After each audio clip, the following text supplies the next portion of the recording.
يسعد أوقاتكم حبايبي من وين ما كنتوا تتابعوني. أشكر كل المشتركين الجدد اللي يشاركوا بقناتي مطبخ مريم أكلات الصحية. اليوم راح يكون فيديو مالتنا غير شكل. اليوم الفيديو راح يكون عن حلاقة شعر الأطفال، كيف نتعلم نحلق أطفالنا بنفسنا بالبيت، لأن تعرفون إحنا بهذا الوقت أكو وباء كورونا، والله يرفع عنا هذا الوباء كورونا وينعم كل العالم بالصحة والسلامة وتعود حياتي إلى طبيعتها. راح أشوفكم طريقة الحلاقة شعر الأطفال. راح أقص شعر ابني، طولت شعره وهسه راح أقصه قدامكم، طريقة كلش سهلة وبسيطة. هسه راح أبدي أقص شعر ابني الله يحفظه. ما يصير تلزمين الماكينة بهاي الطريقة، راح تاخذ هواية من الشعر. أنا راح أبدي برقم 9، ما أنصح تبدون برقم 9 للمبتدئين جداد، يبدون ب15 أو 18. إذا صار غلط بإمكانكم مرة الأخرى تعدلوا، ابدوا من التحت إلى الفوق. إذا حبيت الفيديو تسوون ليك وشير، وإذا ما مشتركين في القناة اشتركوا وفعلوا الجرس حتى يوصلكم كل إشعارات وفيديوهات جديدة.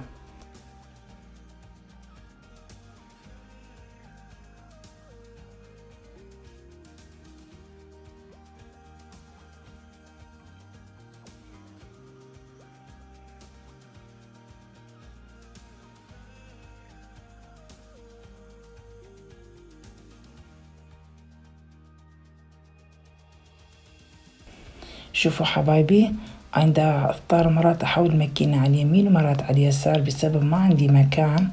دا حلقة ابني بالحمام، وحمام مالي هم كلش صغير بالبانيو، دا حلقة ما عندي بالكون حتى حلقة بيه. فاذا انتوا عندكم مكان اكبر راح تاخذون راحتكم اكثر بالحلاقة، تقدرون تقولوا للطفل يدير بيمين يدير يسار مثل ما تريدوا هو راح يدير.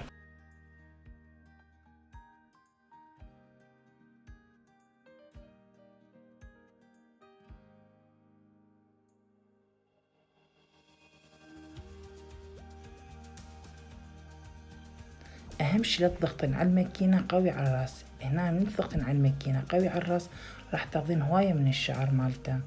هي راح يصير بعدين مطقع، اكو مكان شعر اكو مكان ماكو شعر. بس اذا على كيفك وبخفة وماكينة تلزميها بمستوى واحد راح تتعودين تقصين على خفة.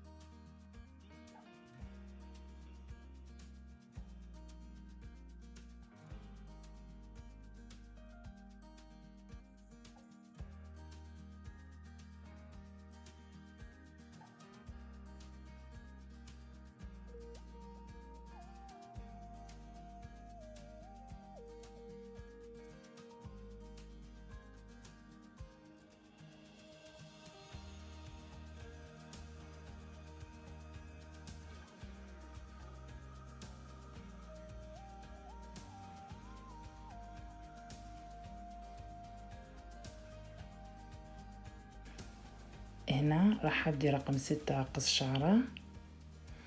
هاي المنطقة رقم 6، الوسطى تنقص رقم 9، واللي فوق تنقص رقم 12. فأنا راح أقص رقم 6 حتى أكثر تنطي تناسق وجمالية للشعر. هنا راح أبدي أقص رقم 9 من فوق.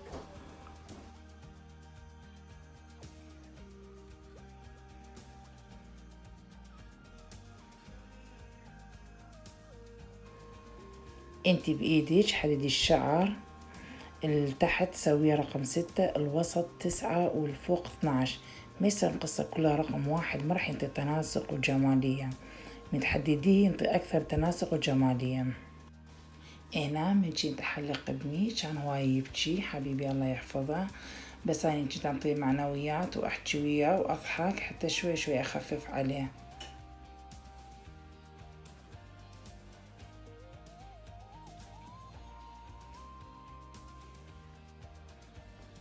هنا راح أقص رقم 12 من الأمام. أنا راح أبقي الشعر شوية قدام عينه طويل، ما أحب كله أشيله لأن ما يلوق للابني، هيجي أرتب وأحلى يكون إله. بهاي الطريقة لا تدوسين دستي هيج راح تاخذين هواي الشعر على خفة ايدك، راح يجي كل شي مضبوط مرتب وحلو.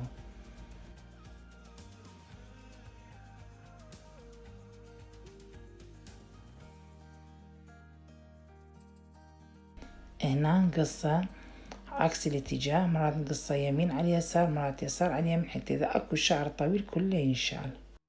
هسه انا راح انظف الشعر الزايد كله، راح المكن هنا كلش حادة، على كيفكم تحددوا حتى لا تجرحوا الطفل. هاي طريقة تقصون، ما انصح تلزموا مكينة، بالعكس راح تطير الشعر كله، تلزموها من الفوق الى تحت بهاي الصورة، بهاي الطريقة الأصح. بهاي الطريقة الصحيحة تحددون بيها شعر الرقبة. هاي الطريقة أنا ما أنصح، لأن هاي إذا بس زحلقت إيدكم راح نص الشعر.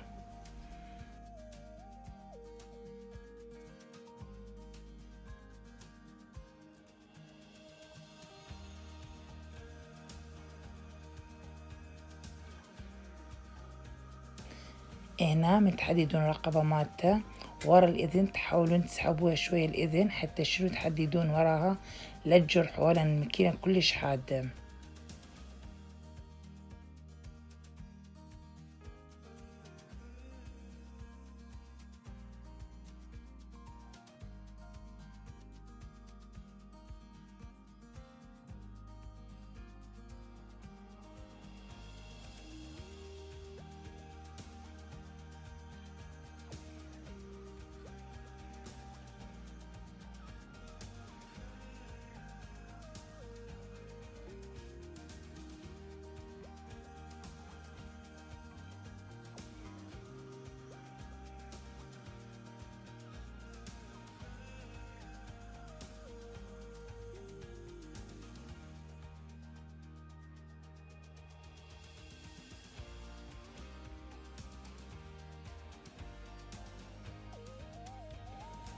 هنا راح أبدي أحدد القصة مالته، أنا أحب أسوي له بصراحة قصة من قدام أكثر تلوق له وأكثر تكون مرتبة وحلوة.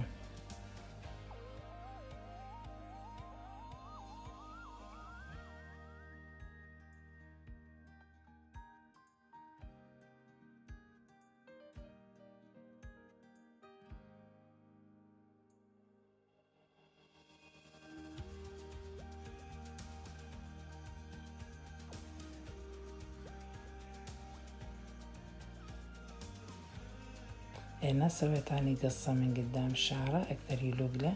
هنا حددت الشعر ب6 ب9 ب12، حتى من الصفحة 6 ب9 ب12 حتى يجي أرتب وأحلى يجي. هنا وصلنا لنهاية الفيديو. إذا حبيتوا الفيديو لا تنسوا تشتركوا بالقناة حتى يوصلكم كل فيديوهات وإشعارات جديدة.